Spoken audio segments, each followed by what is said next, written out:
Today on Notsam Wrestling, Cody Rhodes cuts his first Smackdown promo since Wrestlemania. We look at the Paul Heyman, Seth Rollins faction as it heads in to Money in the Bank title change after title change after title change. In NXT, the main events for AEW All In are set. Where is Mariah May going? We look at Money in the Bank and so much more. This is Notsam Wrestling. Welcome to Notsam Wrestling.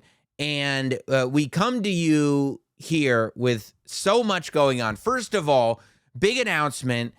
Tickets for the next live Not Sam Wrestling are up. They're available. Live Not Sam Wrestling that you can be a part of. The podcast that you can be a part of is coming to New York's Village Underground at the Comedy Cellar. Yes, the historic comedy venue, the New York Comedy Cellar, right there in New York City, Thursday before SummerSlam. So what is that? The last Thursday in July.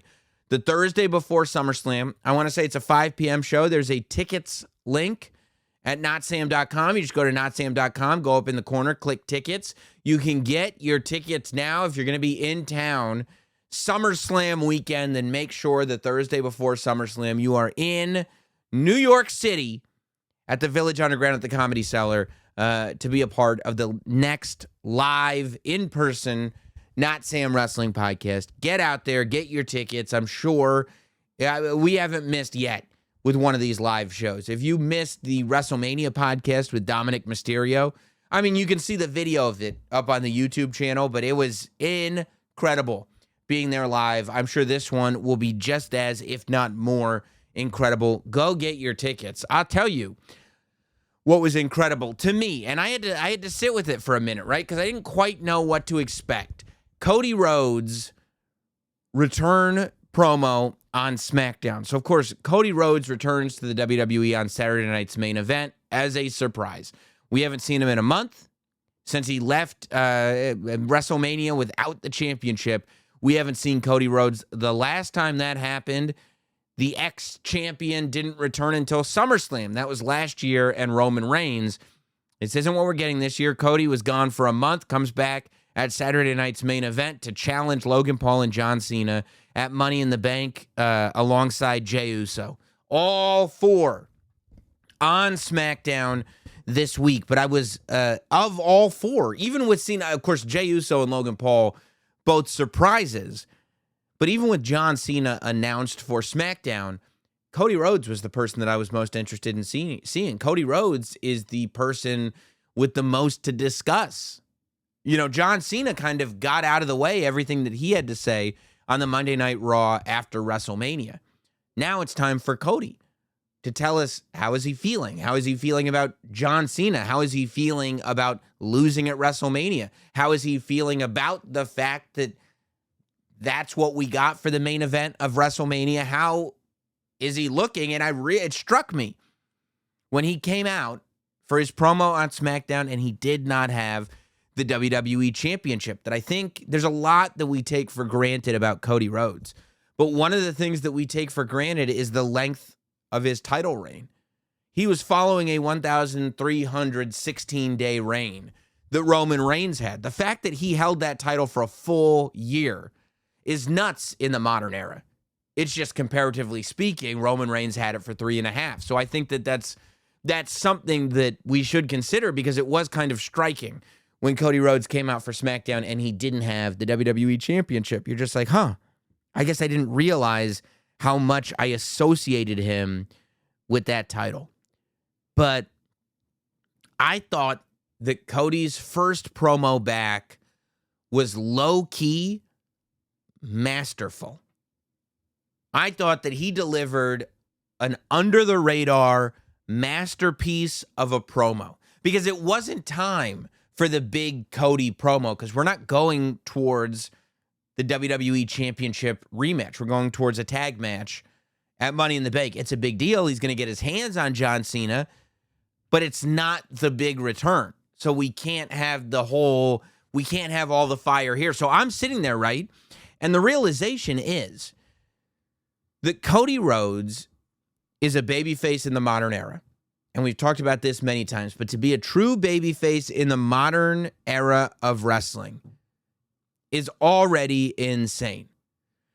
Cody Rhodes, however, won the WWE Championship and got to be the babyface of a company who, in that moment, you couldn't read one negative word about WWE. Everybody was just like, this is the greatest thing that's ever happened. WrestleMania 40 is in discussion for one of the best main events of all WrestleManias. And there have been, well, I was going to say there have been 40 of them to be a smart aleck, but at that point, there had actually been 42 because of night 1 and night 2 hitting, no, technically, 42, 44 is the amount of main events that WrestleMania had by the time that Cody Rhodes won the WWE Championship, and he won it in a top 10, if not top 5 main event of all time. It was just the feel-good moment for generations of fans that watched that and got different things out of it. This year's WrestleMania was a completely different story. I would argue that at the moment, you can't see it in the arenas, which is a very interesting sort of dichotomy. But if you look online, there are more cynical WWE viewers than there have been in the last year or two.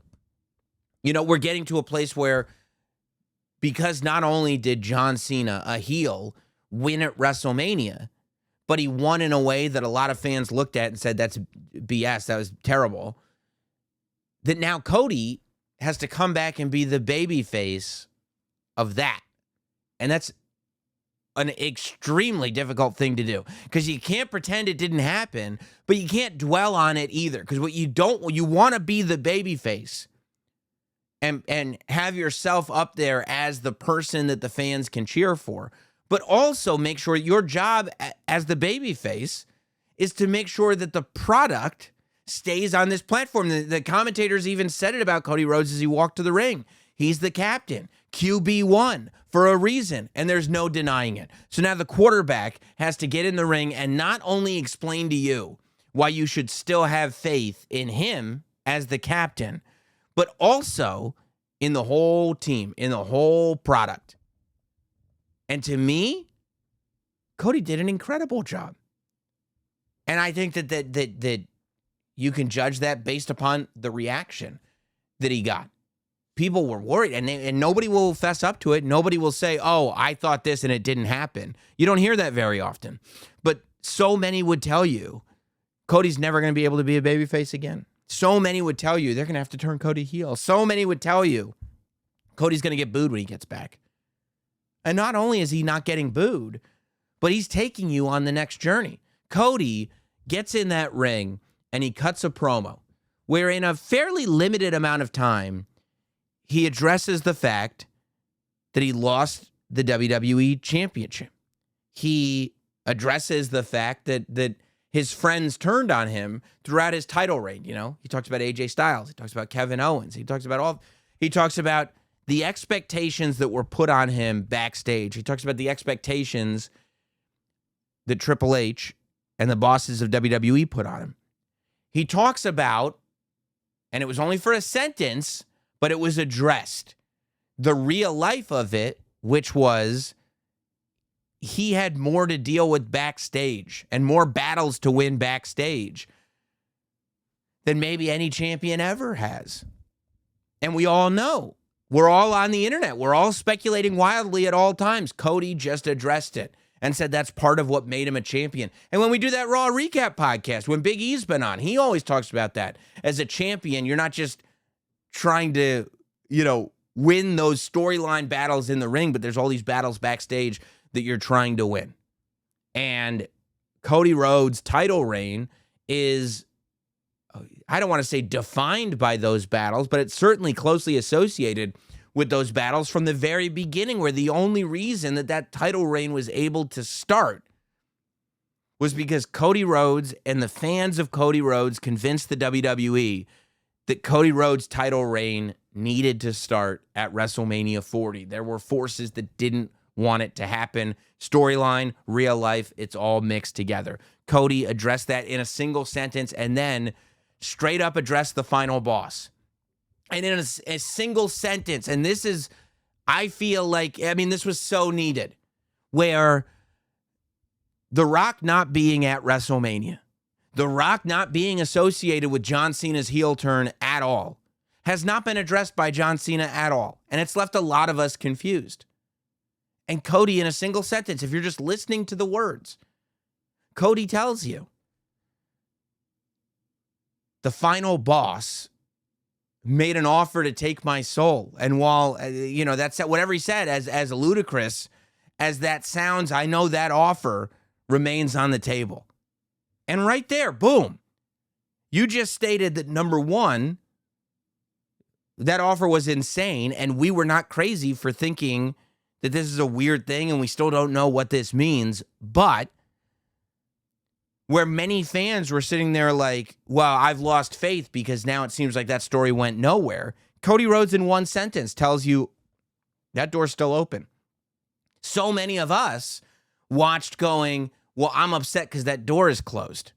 And when you're talking about storylines in professional wrestling, and you're loyal to those storylines, and you're fans like we are, and you start to think that a door is shut, and it was never addressed. Why was the door open to begin with is never addressed. It just gets shut and moved on. And by the way, this used to happen all the time in the years prior to the era that we're in now, where doors would be open and then they'd just be shut and they would never be addressed. We would just move on. Oh, don't worry, they'll forget about it. We don't like that.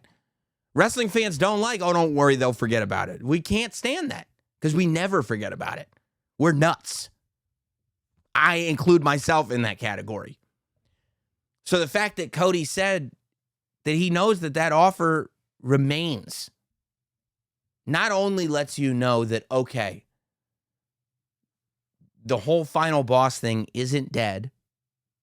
You know what I'm saying? Like, even coming from Cody Rhodes, this storyline is not done, but also this idea, if he's saying that the offer is still on the table, that means that Cody still has the option to accept, which means that it's not going to happen today. It's not going to happen tomorrow. It may not happen this year or next. But if that offer just remains on the table, if what's keeping you interested is the idea of at some point Cody Rhodes turning heel, if that is what's keeping you interested, it's there. It's still on the table. It's all there. And Cody Rhodes spells, for me, and maybe I look too far into things, spells all of this out in the first 5 minutes of his promo. And by the way, the crowd in Knoxville was fantastic. The We Want Tables chants, yes. 2 triple threat matches. Both matches, We Want Tables chants. It drove me absolutely crazy. However,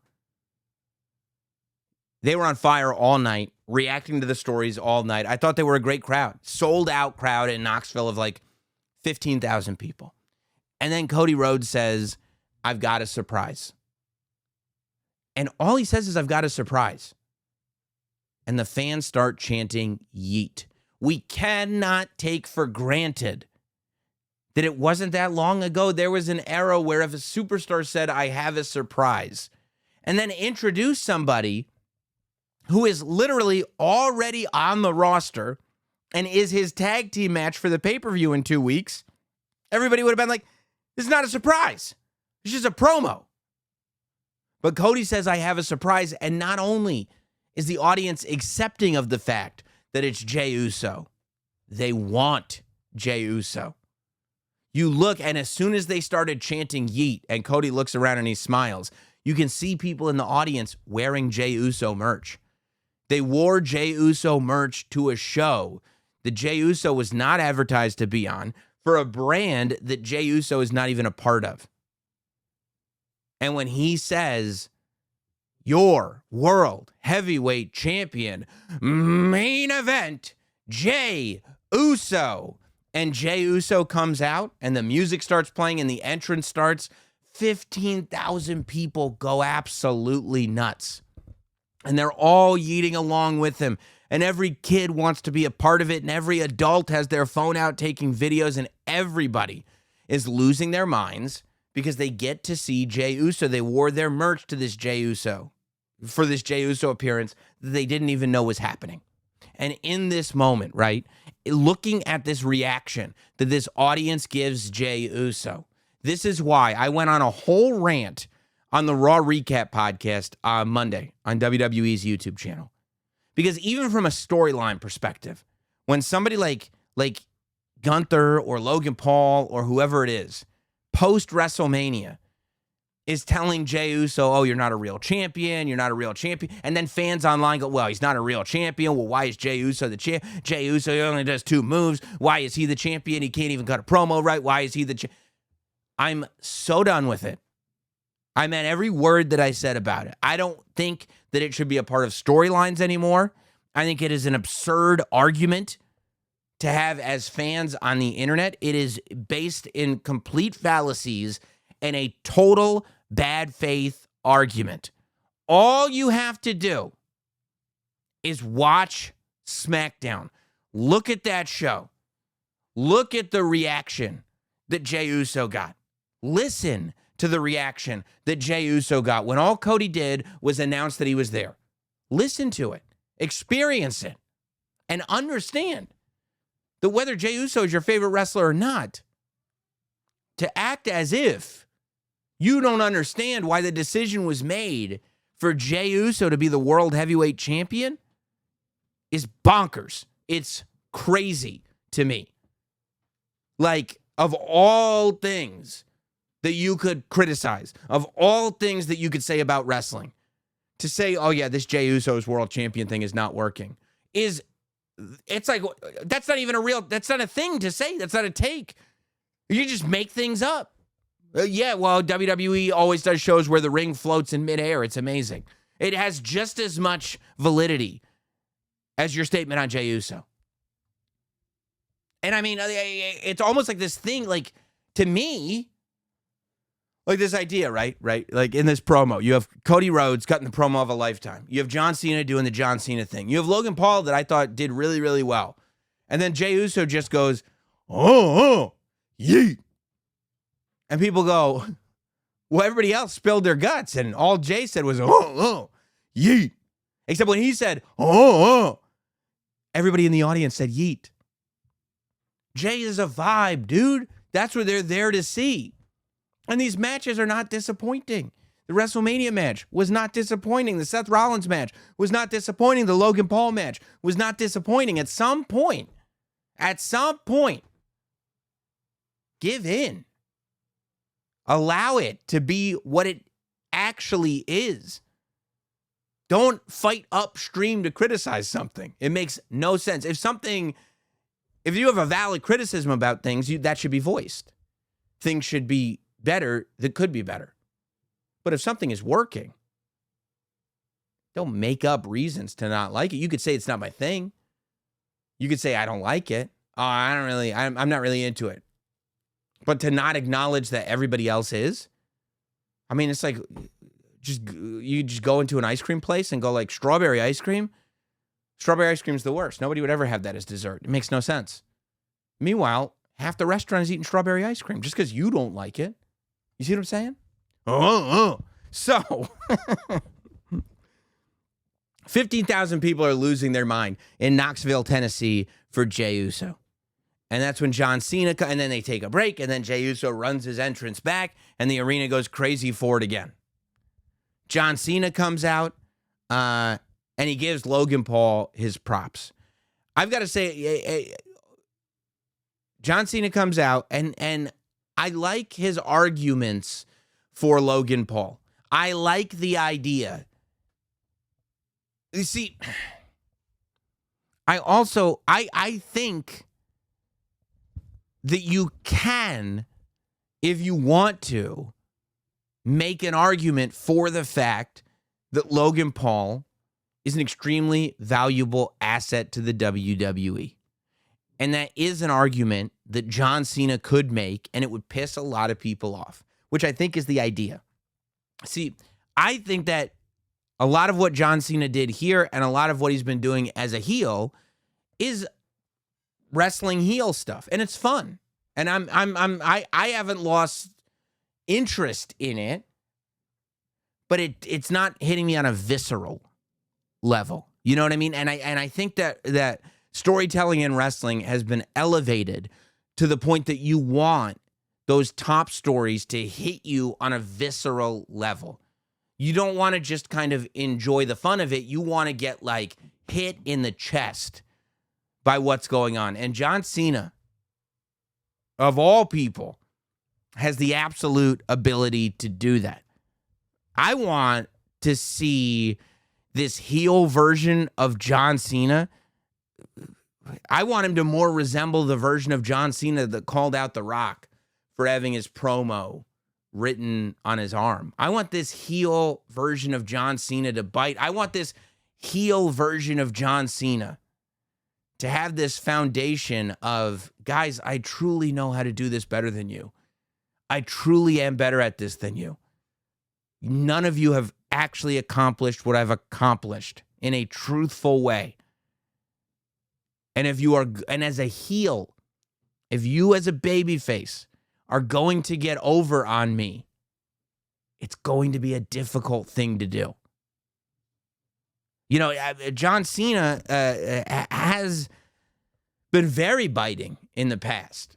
I want this heel John Cena to more embody the John Cena that told Roman Reigns he was going to need to learn how to cut a promo if he was going to be the champion.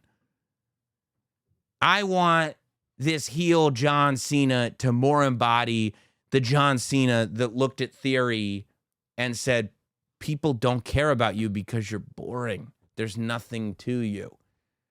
You know, John has this ability at times to figure out exactly what that weak point is, because I do think that John really does have that ability. I think John is a genius guy and a genius performer. And I think he can figure out on other performers the exact button that needs a tweak. And whether it gets tweaked or not, that's up to them. But I think he's got the ability to do that. And he was zeroing in on that at Cody Rhodes. And maybe it's because he knows he's good at it and he doesn't want the audience to then recognize it, which would lead them to cheering him and booing the other person. But ultimately, it's still interesting. And ultimately, if that other person is in the position that they should be in, they should absolutely be able to survive an attack like that. Like that, you wouldn't do that to a Randy Orton, because Randy Orton is on that level of John Cena. But I think that now that we're past the Cody Rhodes of it, because you flirted with that a little bit with Cody Rhodes, right? There was a little flirtation of that with Cody Rhodes when he was bringing up the past, when he was bringing up how much Cody Rhodes wanted to be like John Cena. There's a flirtation of that, but Cody Rhodes is also very good. I don't think Cody Rhodes has as much, like, Cody Rhodes is not getting the rub from John Cena, in my opinion.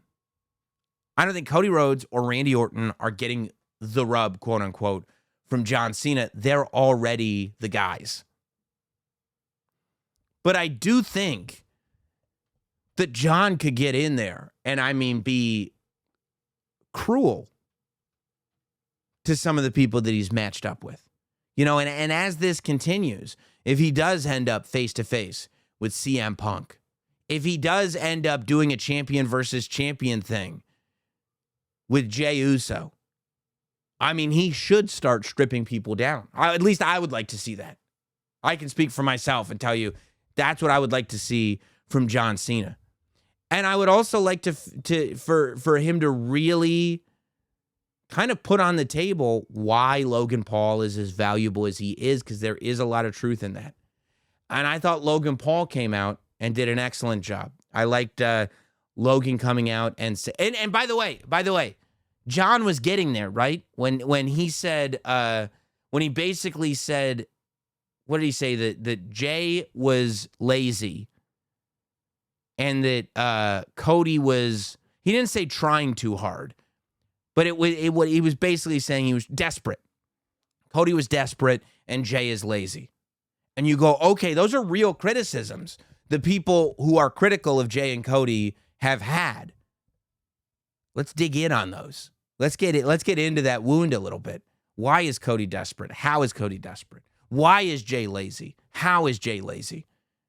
You know what I mean? And I think that is how real meat gets added to it. The foundation is building right there, but I think boom, you can hit on those points. And in the same way with Logan Paul, hit on what makes him so good, because I think that's just going to drive people to the point of insanity. People would hate that. So Logan Paul says that he would still get booed if he walked on water. People would say he didn't know how to swim. I love that. I thought, and Logan Paul's point on them being Nepo babies, framing, because there's truth in it, framing Logan Paul, himself, and John Cena as self-made men with these two as Nepo babies is like the greatest kind of heel justification story that you could possibly do. Nobody is going to buy that. None of the fans are going to sit there and think less of Cody and Jey because of it. But if you wanted to make the argument, you could make that argument. Now, realistically, maybe that opened the first door. But Cody has a complete track record for having been self-made under the Rhodes name. And Jey Uso. If you look at where Jey Uso is now versus even where Jey Uso was in the bloodline, like, there's a lot of Samoans. There's not that many that are on the level of Jey Uso. So, the argument is valid enough that it could go back and forth. Then the promo ends with Jey saying, we don't have to wait. We can do this right now. And Logan's ready for a fight. John Cena wants to walk away. All of a sudden, they argue. All of a sudden, Logan says, hey, John, where are you going? John says, who are you to talk to me like that? And they're in each other's faces. What are you guys arguing about? And then the fight breaks out. John Cena gets his ass kicked. Logan Paul gets his ass kicked. And we leave with Cody Rhodes holding the title up high. I really do hope that John Cena learns how to leave a promo, a verbal exchange, without getting his ass kicked. Because John Cena cannot walk into a ring with a good guy wrestler, speak his piece, and not get his ass kicked for it. Now, once the match happens, he wins the matches. But, I can't even count, right? Cody hit him, I want to say twice on the road to WrestleMania. Randy hit him the Raw after Mania. Randy hit him at least one more time before. Did R-Truth ever get his hands on John Cena? I'm not sure. It's been at least 5 promos. There haven't been that many John Cena promos, but it have been at least 5 that John left on his back. So hopefully John has learned from this and his multiple mistakes. But I'm anxious to see what happens. I kind of feel like... So I think this is built as a tag team match. I feel like Cena and Paul should lose. And we'll get into Money in the Bank predictions. But I think Cena and Paul should lose. I think Cody should pin John Cena. And I think that should be the fuel that leads to the Cena-Cody rematch. But also, I think that if you have Cena and Paul lose, and Paul kind of blames John Cena, then later this year, hopefully John Cena will turn babyface. And then maybe you can have Logan Paul be a heel and come back to this thing that happened at the beginning of June and do Logan Paul versus John Cena. With John Cena as the babyface and Logan Paul is the heel. I think it'd be good. In this build to Money in the Bank, we also had the Seth Rollins crew on Monday Night Raw, which starts with Paul Heyman explaining who the crew is and what everybody's purpose is with this group. You have Seth Rollins as the undisputed future of the industry. You have Braun Breaker, who, as Paul Heyman said, is going to main event WrestleMania's every WrestleMania after 44. So 45, 46, and beyond will be main evented by Braun Breaker. And as Paul Heyman said, that's not a prediction. That's a spoiler. So pretty much guaranteed. If you want to put your bets in now, Braun Breaker main events WrestleMania's post 44. And then Bronson Reed, of course, is the muscle behind the group. But the way, and it was interesting, the way Paul Heyman, excuse me, allergies this season, they kicked in this weekend, I felt like. He he really, really paid attention to the fact that Bronson Reed has done more damage to Seth Rollins than Roman Reigns has ever done, than CM Punk has ever done, than any of these people have ever done. And it looked like Seth didn't love how much Paul Heyman was emphasizing the amount of damage that Bronson had done to Seth, but still going like, okay, yeah, that's what it is. Now, there were multiple bloodline references within this conversation, right? You had Paul talking about the bloodline that Braun Breaker comes from. You had Paul asking people to acknowledge Seth Rollins. You had all this going on, which I think is great because Seth right now is in the mix where Jey Uso is part of this rivalry. Jey Uso is part of the John Cena rivalry. Jey Uso is waiting for Gunther because he's a champion. He's the real one.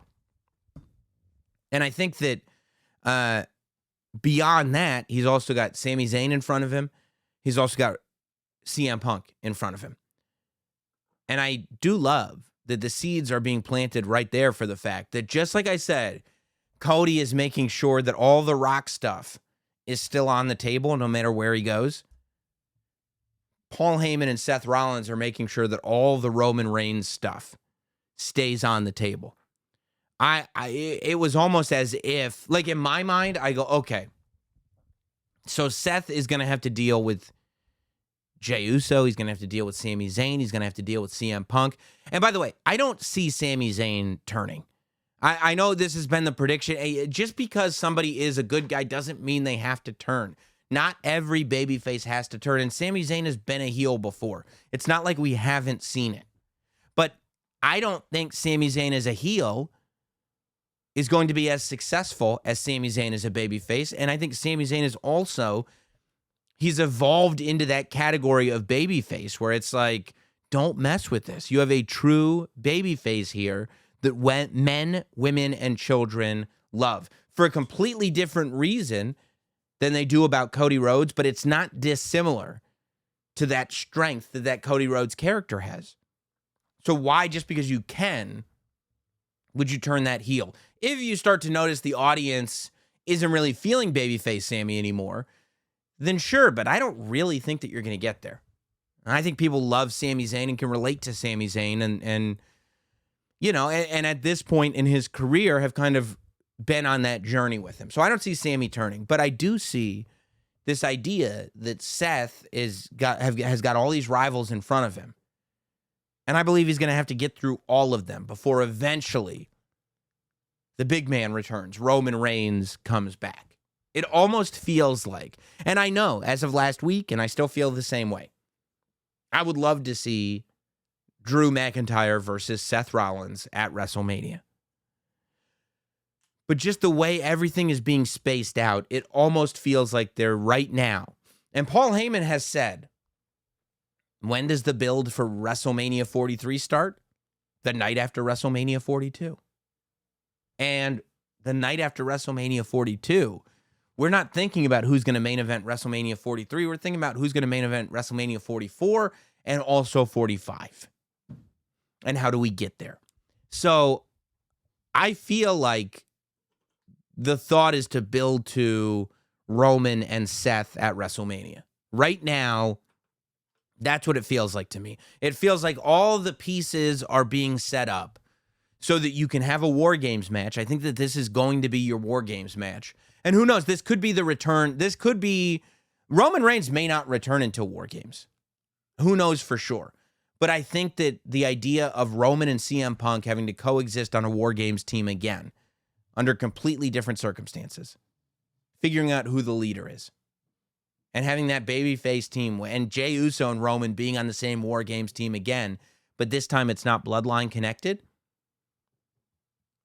And you've got, you know, because you've got what, Roman, Punk, Sami, Jey, and a fifth, versus Seth, Bronson, Braun, and a fourth and a fifth. And I have an idea for the fourth as well. But I do think, And it was interesting, too, because in that intro promo, Seth said that the goal is clear, that the road to the future is going to be led through complete control and ultimate complete power. That's what he's looking for.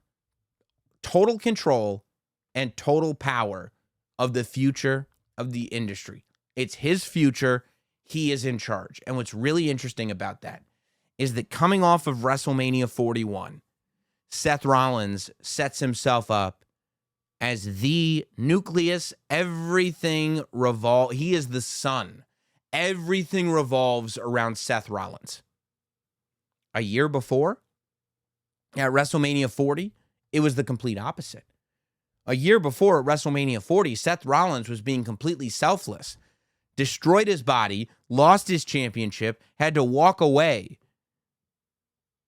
But in his last dying moments, tried to make sure the WWE was in the right hands, which to me does put you in a place where the eventuality of all of this is Seth and Cody Rhodes.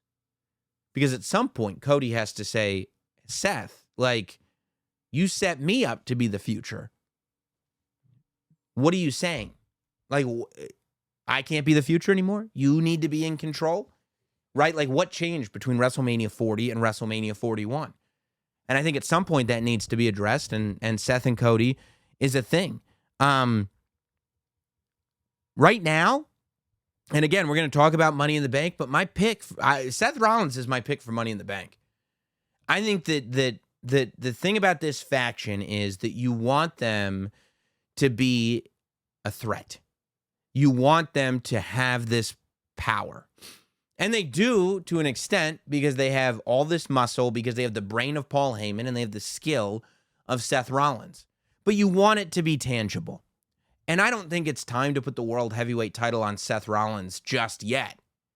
But if Seth Rollins, of all people, is carrying the Money in the Bank briefcase, especially if you have Seth Rollins in a Money in the Bank briefcase match with, like, all these people who could be the future, right? Solo Sikoa, LA Knight, Penta, Andrade. As of right now, nobody else in the Money in the Bank ladder match has held the World Championship.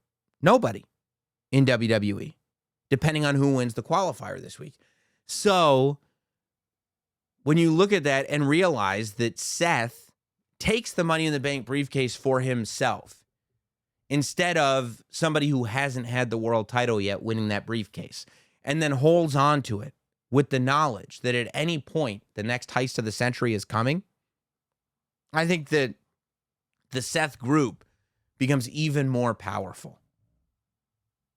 I also feel like the fourth member of the Seth Rollins group should be Ricky Starks right now, or Ricky Saints. I feel like the fourth member of Seth Rollins' group, I think it'd be amazing if it was Ricky Saints. I think Ricky Saints fits it to a T. The idea of Ricky Saints being the mentor of the group, or the mentee, I should say.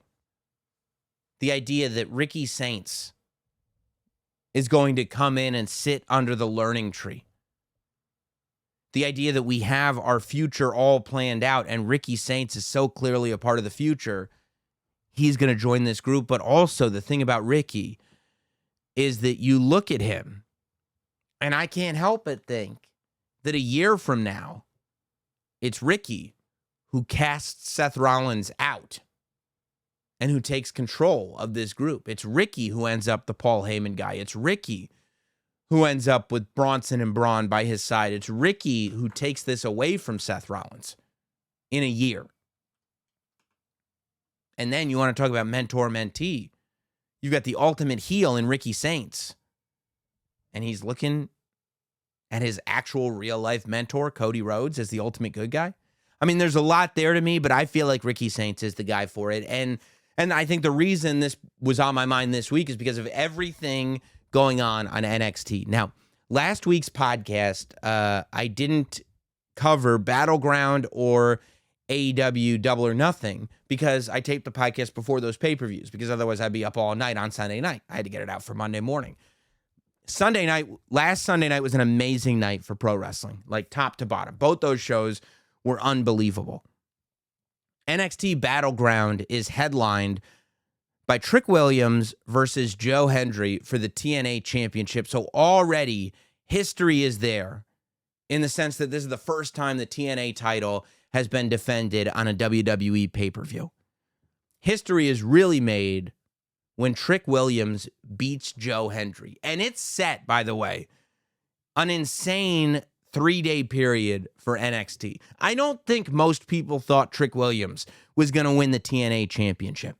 But Trick Williams is the TNA champion. Now, all of a sudden, we're seeing that this partnership between WWE, NXT, and TNA, we're seeing we're tapping into the real potential of it. It's not just a matter of, oh, we can have a battle royal and some of the TNA guys can show up. Or, oh, maybe some of the NXT people show up on TNA. It's like, no, a TNA guy came to an NXT pay-per-view and lost the championship to an NXT guy. And I like that, like, Nick Nemeth has been on Busted Open talking about how he's pissed at Joe Hendry. And I think that is something that TNA should be running with. That, Joe, like, you were set up as the guy. To the point where the fans were going, why hasn't TNA put the championship on Joe Hendry? Why hasn't this happened? The fact that you were in the Royal Rumble, you got on WrestleMania, you got on to NXT Battleground, and then you lose our title on an NXT show? You're the hope. You're the guy. You're the thing that this next evolution of TNA, like, we're supposed to skyrocket, and we're supposed to do it because of you. And if you're not capable of it, maybe somebody should come and take that from you. And I feel like that's a great story to exist within TNA. I think that people should point out that, look, Joe Hendry has had great appearances on WWE PLEs, but the win-loss record, not great. Lost the Royal Rumble, lost WrestleMania, lost Battleground, and lost the championship to Trick Williams. I do love, though, because, of course, we talk about loss, but, like, this is only good. Ultimately, I think it'll only be good for Joe Hendry, but as far as TNA goes, it's only good for TNA in the sense that immediately, 2 days after the pay-per-view, you have Mike Santana on an NXT show, right? And setting himself up. Now you've got the people that are setting themselves up as the next guy in TNA, setting themselves up as the guy who wants the next championship match, and they get to do it on WWE television. They get to do it on NXT, on the CW. It really, to me, elevates that brand. And they're doing it with TNA's guys. They're doing it with a guy like Mike Santana. I was so happy to see Santana show up at Battleground doing that promo and then have a match on NXT. I just thought it was a great thing. And I think the reason this happened is because Slammiversary is happening late July, I think July 20th, and they're doing it at the UBS Arena. That's a big building. So that has to be a big show. And I feel like with this partnership, this is a place where TNA can cash in on their end of the partnership. I feel like you could now maybe have an AJ Styles appearance at Slammiversary. Who knows where he'll be in his recovery, but maybe a Drew McIntyre appearance, maybe an appearance from those guys and girls that are part of TNA's foundation. But ultimately, if it's me, I think the main event for Slammiversary is the return match. I think that Slammiversary in the UBS Arena is the night that Joe Hendry gets the TNA championship back from Trick Williams and has that moment of triumph. And that really is a moment that can put TNA even more firmly on the map. It can be very, very good. But, however you want to slice it, it got a lot of people talking about the TNA championship. And then you get to Tuesday night, and the main event of the show is Stephanie Vaquer versus JC Jane for the NXT Women's Championship. And in a move that absolutely nobody saw coming, Stephanie Vaquer beats Jordynne Grace at NXT Battleground and then loses the Women's Championship to JC Jane the following Tuesday at NXT TV. I was flabbergasted by it. Nobody wants to see Stephanie Vaquer lose the NXT Championship, especially not me. However, this is the nature of NXT, right? Obviously, we already know, it's already been announced, Stephanie Vaquer has gone up to Raw. Stephanie Vaquer, after only a couple months in NXT, is already a Monday Night Raw superstar. She's going to be on Raw. She's got a Money in the Bank qualifying match. I think people were shocked because she lost to Jacy Jayne and not Jordynne Grace because it happened on TV. But look, two things. Number one, maybe Jordynne Grace is getting called up too. But number two, I think that it speaks to the mobility of the NXT roster. And that's one of the things that is so appealing about watching NXT, that there is this mobility. The idea that Miles Bourne can win that battle royal. Miles Bourne wasn't a name that anybody talked about as being a number one contender, and then he gets to go to Battleground and fight Obafemi after winning that battle royal. Jacy Jayne becomes the NXT Women's Champion, beating Stephanie Vaquer. Like, now you watch NXT going, anything can happen. You know, I think that, and I think too that sometimes people get called up, sometimes they don't. Sometimes people get called up while they still have NXT championships. So you never know for sure. But this one was announced, and I love the fact that Jacy Jayne now has this ability as a heel to be like, hey, I'm not the third member of a faction. And hey, all of you that were surprised by this, all of you that said it came out of nowhere, all of you, she's got that chip on her shoulder now.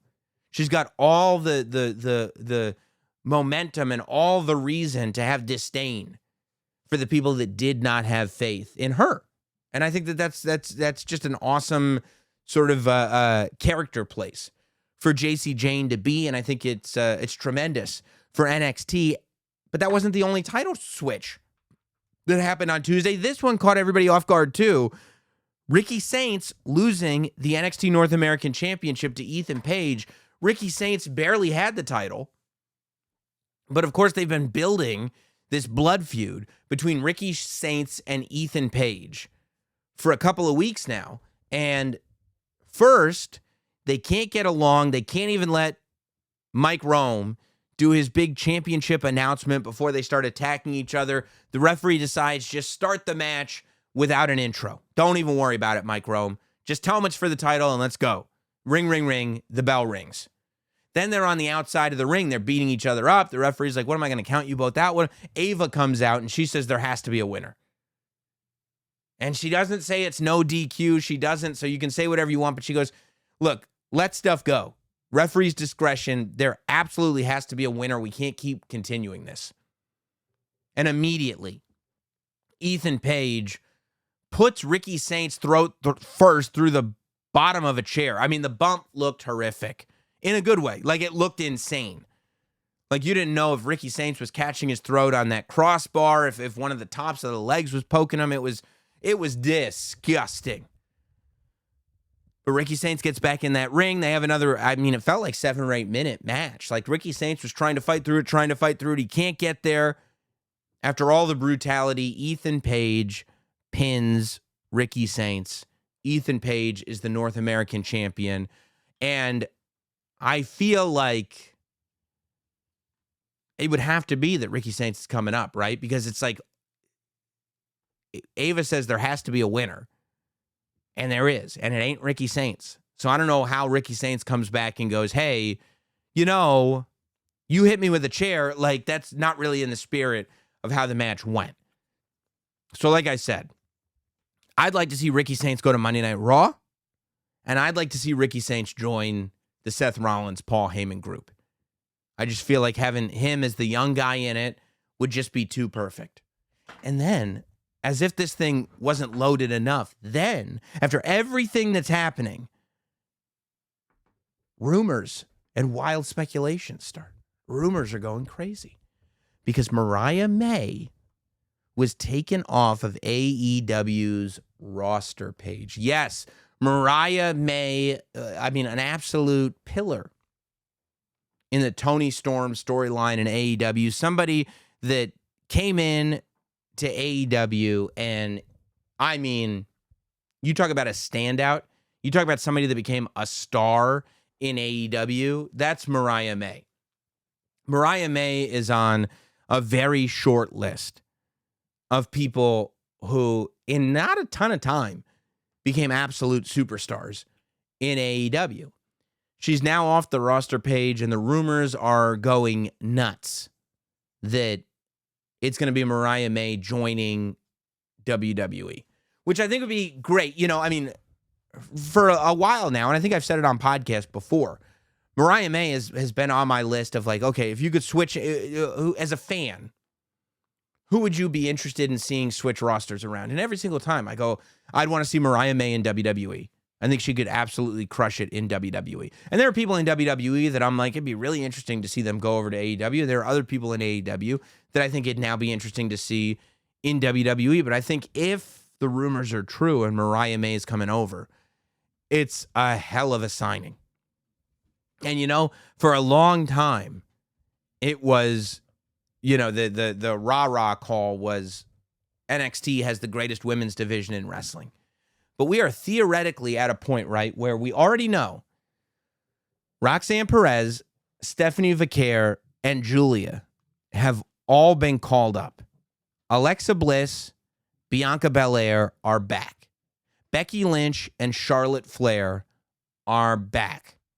Jordynne Grace is rumored. Mariah May is now rumored. I mean, between Raw and SmackDown, the main roster women's division is, and that's part of it, right? When you say NXT's got the best women's division in wrestling, theoretically that should mean that in not too long, Raw and SmackDown have the best women's divisions in wrestling.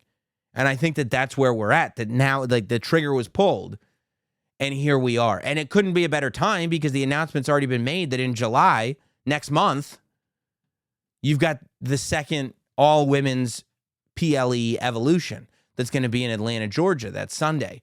So, I mean, the idea that now we're looking at Evolution and we've got a premium live event that even without using NXT talent could theoretically have Rhea, Charlotte, Becky, Chelsea, Zelina, Lyra, Tiffany, Nia, and then Julia, Stephanie, Mariah, Jordan, Roxanne, Jade, Naomi. I mean, it's crazy right now. It's crazy when you really start to go down that list, how deep this women's division is going. So I hope the rumors are true. I would love to see Mariah May get in there. I mean, Mariah May as a villain is just so good. I think that the idea of Mariah May coming in and being the sort of, I think Mariah May versus Tiffany Stratton would be great. Like, just as Tiffany Stratton is showing some humility, just as Tiffany Stratton is being a babyface, you have Mariah May come in and steal all of her thunder. The idea, I mean, I think she's got a built-in rivalry with Charlotte, coming in and just commanding all the attention for herself, this Mariah May. There's a lot. There's a lot that Mariah May can do in WWE. So if the rumors are true, then I'm very, very excited about what is potentially happening. I mean, look, AEW is still in an unbelievably good spot, right? You talk about the women's division. You had both Willow and Marina Shafir in that Anarchy in the Arena match that was part of Double or Nothing. Double or Nothing, and they've set up, they're setting up very well as coming off of Double or Nothing for this All-In show. You know, I talked last week or 2 weeks ago maybe about that I really liked the way that the finals in the Owen tournament were set up because there was a lot of story charged in to both of those matches. And now that, like, so the Mercedes win, even though Jamie Hayter could have won, like the idea that Tony versus Mercedes is the match, and if you want the women's match to happen at All In, that has to be the match. And the idea that, like, well, Tony is kind of this iconic AEW women's performer at this point, but Mercedes hasn't lost and doesn't lose. Tony's got a belt. Mercedes loves having belts. Like, there's a lot there, and I think you felt that tension at the end of Dynamite this week. At the same time, like, looking at Swerve, Ospreay, and Hangman all in the ring together, this idea that AEW has to get the title back from the Death Riders, this idea that Mox has to lose the title. But even I think fans, I think, were more willing to believe that it was going to be Swerve or Ospreay than at first they thought it was going to be Hangman. But now that we're telling this story of the idea that Hangman being that first sort of homegrown AEW star to be champion, and the idea that that would be where he peaked, is not something that Hangman, like the idea that he will never get back to that spot, is too difficult for him to even deal with. And losing to Mox at All In and allowing Mox to continue to have that AEW title in a briefcase would prove just that he's already peaked. And so that's a very, very compelling story going in, because it's almost like Hangman has to win. But is Hangman really going to be the one to win? Like that's the whole thing that you wrestle with in your brain, which I'm very intrigued by. But that's not for another couple weeks. We have Money in the Bank this Saturday. Of course, the WWE NXT AAA When Worlds Collide starts first, and you've got Chad Gable versus Vikingo. You've got the six-man tag. You got the four-way for the NXT North American. You got the women's tag. You have a lot going on that show. I think it's going to be a fabulous show. It streams on YouTube in the afternoon. But on Money in the Bank, you got 4 matches announced, and I wouldn't be shocked if they leave it at 4. Because you got 2 Money in the Bank ladder matches that I'm sure are going to get quite a bit of time.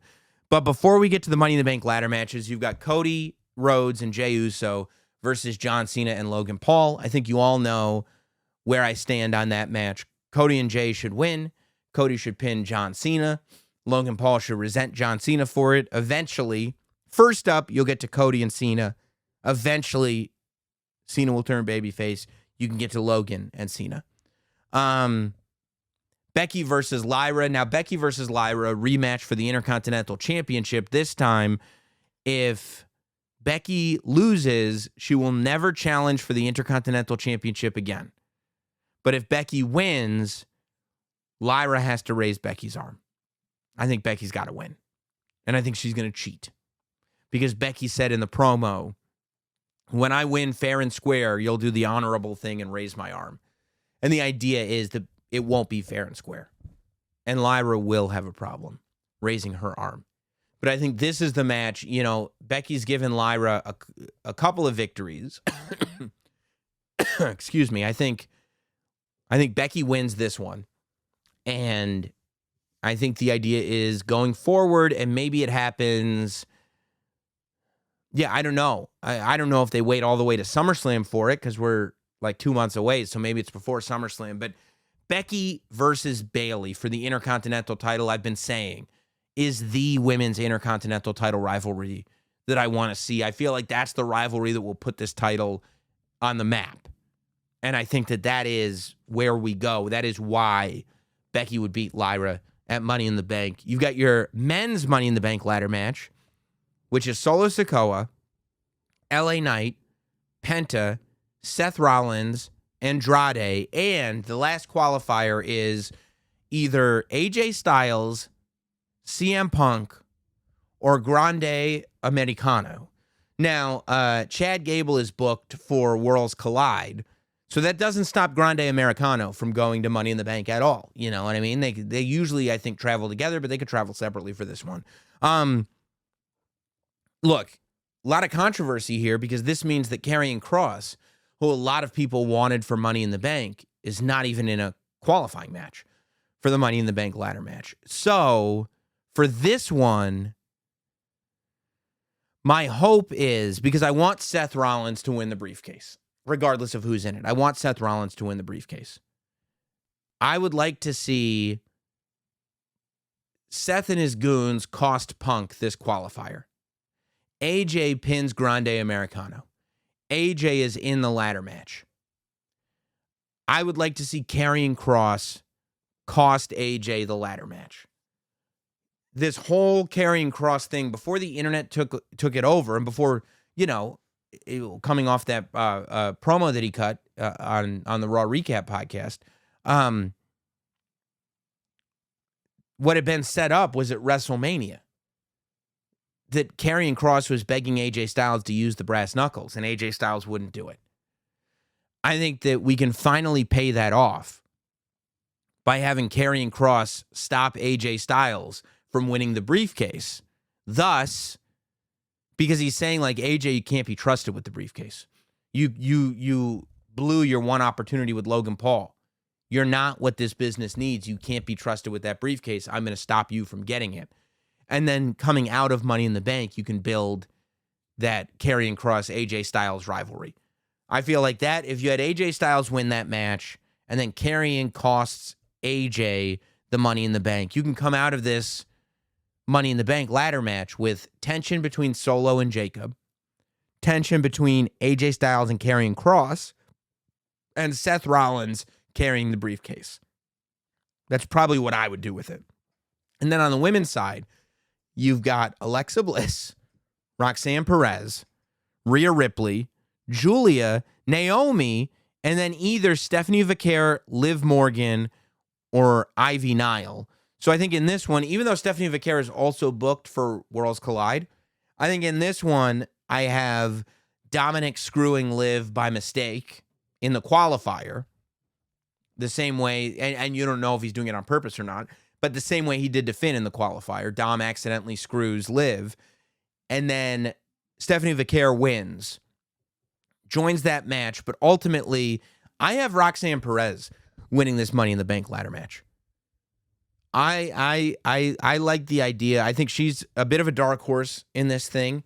And I think that basically, yeah, everybody, if you're looking at Alexa Bliss, Roxanne Perez, Rhea Ripley, Julia, Naomi, Stephanie Vaquer, everybody else has other stuff going on. That's right. I thought Jade Cargill was in the match for a second, but then I was surprised that Naomi won that match, not Jade Cargill. Everybody else has stuff going on. I feel like Roxanne Perez is the one person in this match that could be defined by that briefcase, and otherwise, now that she's called up, doesn't necessarily have a concrete place on the main roster. She could. I mean, she doesn't need the briefcase, but I'm saying that that could give her something to automatically be like, this is what I do on the main roster. So that's why Roxanne Perez is my pick for the women's Money in the Bank ladder match. We'll see what happens at Money in the Bank. If you've got opinions, you can let me know. I mean, don't bother previewing Money in the Bank now because, you know, Money in the Bank, by the time we get to next week's podcast, it will have already happened. But you can email in, notsamwrestling@gmail.com. Our email address is notsamwrestling@gmail.com, notsamwrestling@gmail.com. This is coming from David. Hello, my lit OPTC. Both of those things absolutely true. First time in a long time. Sam, I do not want to see Cody as a heel just as much as you don't want to. Yes, I think that that's a silly thing. I think it's important to have a true face that is genuinely loved and fans cheer. I agree. However, oh boy, if I may wildly speculate, yes, without jumping too far ahead in time, with WrestleMania 42 as my ending timeline, here's my thought. Okay, all right, I'll hear you out. Cena stays heel until WrestleMania 42. I already have a problem with it. Cena isn't around at WrestleMania 42. Like, we have to stop bending the space-time continuum because they fit our weird fantasy booking. This is going... Do you know that before the three rules of Not Sam Wrestling, well established, watch the product, speculate wildly, everything counts. Who's been around long enough to remember what the original third rule was? The original three rules of Not Sam Wrestling were watch the product, speculate wildly, and we don't fantasy book Randy Orton. Because I was sick of hearing it all the time. He was out with an injury. You kept fantasy booking Randy Orton. It was too much. If I get more of these emails that say, here's my fantasy booking, John Cena doesn't leave at the end of the year. The whole premise is that he's leaving at the end of the year, okay?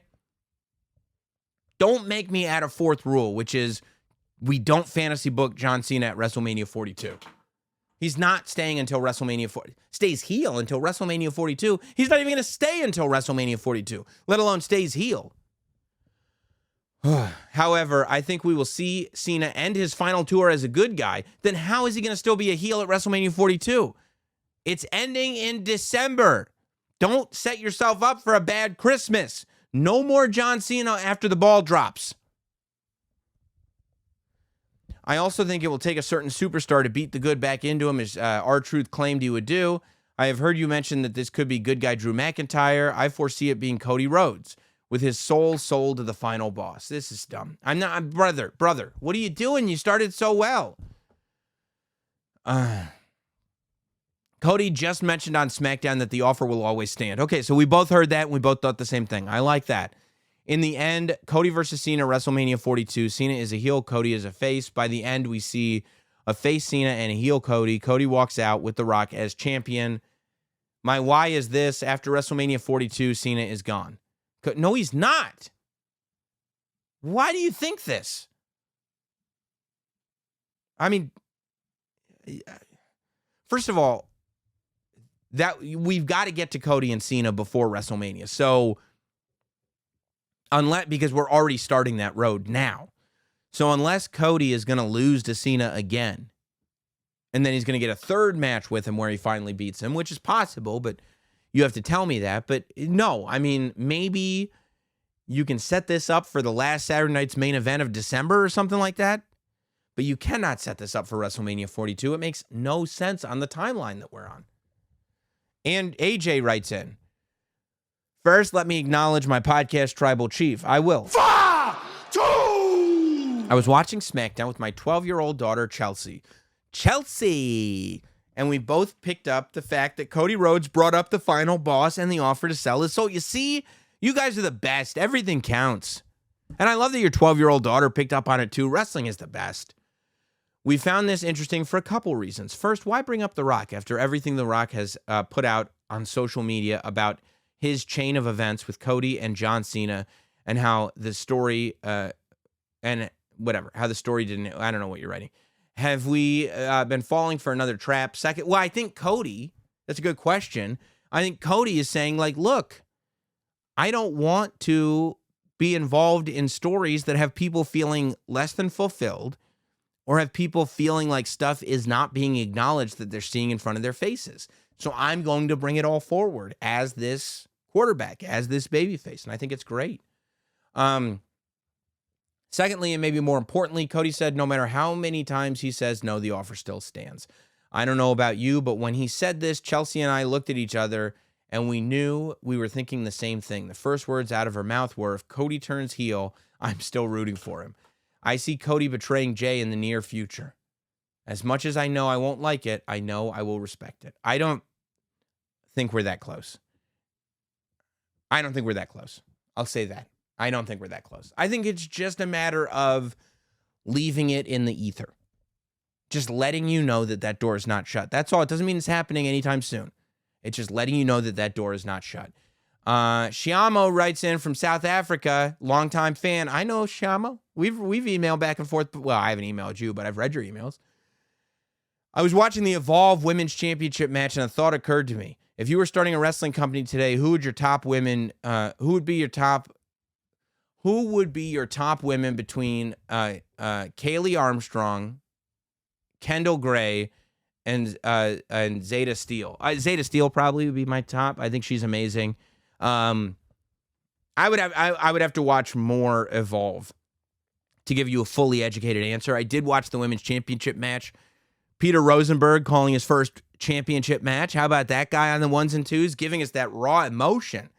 You felt it. He felt it. I thought he did great. But yeah, great question. I'm glad you're watching Evolve too.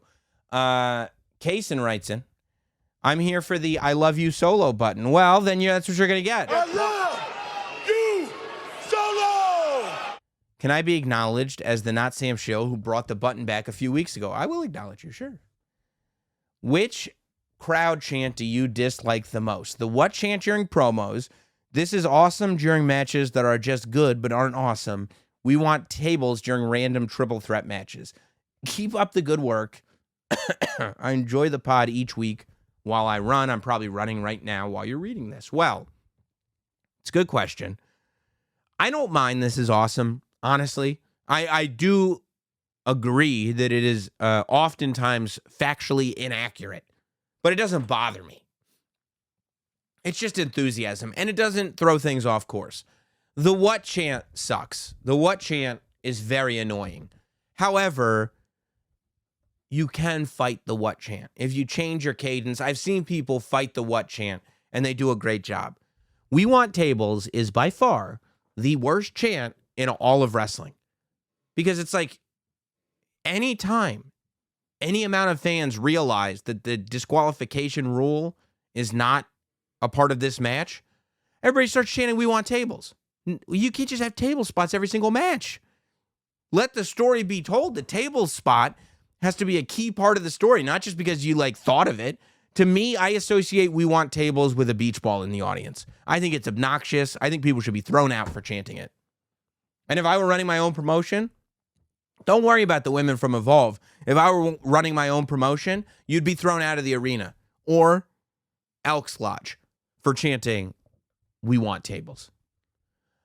Josh writes in, "I just rewatched WrestleMania 12 and was wondering if you think we'll ever have an Iron Man match again. Who on today's roster would you want to see in it?" Sure, we could have another Iron Man match. I would love to see an Iron Man match. Honestly, Becky Lynch versus Bayley in an Iron Man match for the Intercontinental Championship would be awesome. Becky Lynch and Bayley is my pick. For the Intercontinental title, somewhere down the line, I think they could put on a classic. Matter of fact, Evolution. I would love to see Becky Lynch versus Bayley for the Intercontinental Championship in an Iron Man match at Evolution. Book it. I think it'd be great. Let's see. Austin writes in, "Greetings, Podcast Tribal Chief, and greetings to you, Austin. With all the returns of late, what do you think WWE should do with Ilya Dragunov when he's back from injury? I think putting him at the top of the mid-card and challenging for the Intercontinental Championship right away would be a good start. When Gunther is the world champ again, that would be a banger at WrestleMania 41 or 42, but that would need Gunther as a babyface, in my opinion. What are your thoughts?" Well, I think Gunther as a babyface is something we're destined to see. I think Ilya, I would put Ilya with Rusev probably right away. I think Ilya versus Rusev would be exactly where I went. I think Ilya versus Rusev. I think Ilya versus Sheamus. I think those are the matches where I'd be going to. You know what I mean? I think we get to the Intercontinental Championship at some point. I think Ilya would be a really, really good Intercontinental Champion. But I think probably Rusev and Ilya is the first big program for Ilya that I would book. O'Sheen writes in, "Hi, Sam. OPTC. 5, 2, 1, you solo. I would love, during the Miles Bourne Oba Femi match, Oba hit an Irish Curse backbreaker. I would love an Oba Femi Sheamus match for the title. I know he's not in NXT, but who cares? That, I mean, honestly, O'Sheen or Asheen, that's a fantastic idea. You know what I would do? I would have Sheamus start going down to NXT, and I would do Oba versus Sheamus as maybe the main event of that Great American Bash show. That Great American Bash show that's happening that Saturday afternoon. Because it's an afternoon show. It's going to be, it's tougher to get people to tune in, I think, in the afternoon, especially on a weekend where you have a ton of wrestling shows. So I think you got to give them a reason. I think Oba versus Sheamus would be great for the Bash. Dan writes in, "Sam. Hi, Sam. As you know, I always got to give you the Fatu. I appreciate that. I've played it a lot, but I appreciate that. Two things on my mind, but first let me say my overall feeling, I've been watching WWE without interruptions since WrestleMania 6, is that it is cooking right now and has been for the last 4 or so years. The mid-card is stacked and the main event is deep. So good times. Anyway, the first thing, if we're looking at consistency of logic/character actions, one of the reasons I always love KO's work, wouldn't Seth's new group have a problem with Cena? Their whole MO is protecting the future of the business, and Cena's is destroying wrestling and hence the future. If Seth sees himself as the good guy in all this, shouldn't there be a conflict there? I mean, you're not wrong. They do have totally opposite goals. I think that, the realistic answer to that question is it would turn Seth babyface, so you can't do it right now. For me, I feel like it's one of those things that once Cena turns babyface, that's when you address it. When Cena turns babyface, it's not going to be his goal to ruin wrestling anymore, but Seth is going to come out and make him pay for trying to ruin wrestling and let him know it's not his decision. Whether wrestling gets ruined or not, Seth is the future. And then I think we can get to John and Seth. Secondly, Roman's schedule as a heel or even as a face. When he has Heyman to show up part-time worked, but as a face with no mouthpiece to flesh out angles in the weeks he's not there, I feel the rare appearances might hinder the storylines he's in. Thoughts? Well, and then he writes, stay up, my guy. You stay up yourself. You can, I don't know about the future. I know that even without Paul Heyman, as I said earlier, the fact that you have Heyman sprinkling in references to the bloodline, sprinkling in acknowledge me's with Seth, is keeping the Roman part of the Seth storyline alive. I think that the fact that Roman in the last 4 years has been such a part of so much pivotal WWE keeps it all alive. The fact that Sammy, Jey, Jimmy, Solo, Jacob, Heyman, Seth, Cody, Cena, Punk are all, that's 10 right there, that are all intrinsically connected to Roman Reigns. Makes it so that when Roman comes back, it's easy to instantly be involved in a story with any of the 10 I just mentioned or somebody else. So I think it'll be fine. Although I would love to see Roman on TV every week. I think it'd be amazing. Ashton, hello, my lord, Mr. Not Sam. Yes, Lord of the Marks here. Thank you, Ashton. My name is Ashton, and I've got a question that I think you'd love to fantasize over. This is getting very weird, the way you're phrasing these things. If you could fantasy book the greatest WrestleMania of all time, what are the 4 matchups and main events that you would want to see? It can be dead or alive. Okay. I just hit you with 4. I'll go CM Punk versus Stone Cold. Roman Reigns versus The Rock.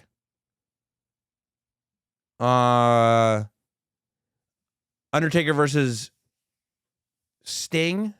No, Undertaker versus Andre the Giant.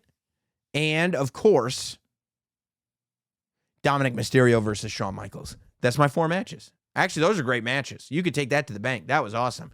All right, last email from Brian. Sam, love the show.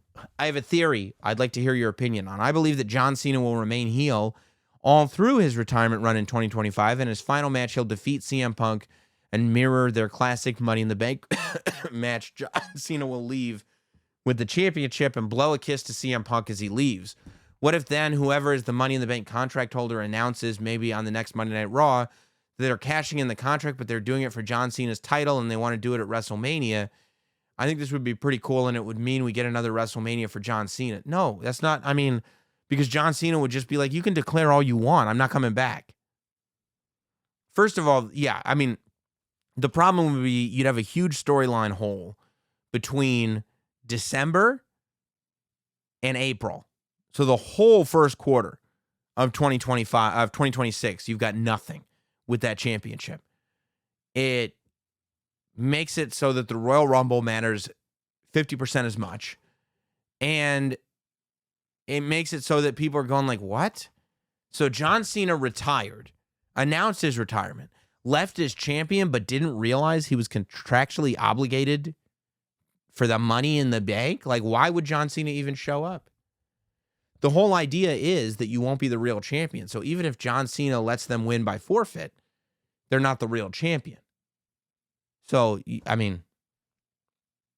it's still, he straight up said, I'm not coming back for another match after this year. So even with this weirdo thing, if he comes back for another match after this year, is nothing sacred? That's my question to you. Is nothing sacred? I appreciate you guys. You are sacred. We are sacred together. Make sure that you're subscribed across all audio platforms, leaving ratings, leaving reviews, interacting with everything. Subscribe to the YouTube channel, youtube.com/Notsam Wrestling, and we will see you back here. Get your tickets. Go to notsam.com. Get tickets to the New York show. Thursday before SummerSlam, and we'll see you soon here on Notsam Wrestling.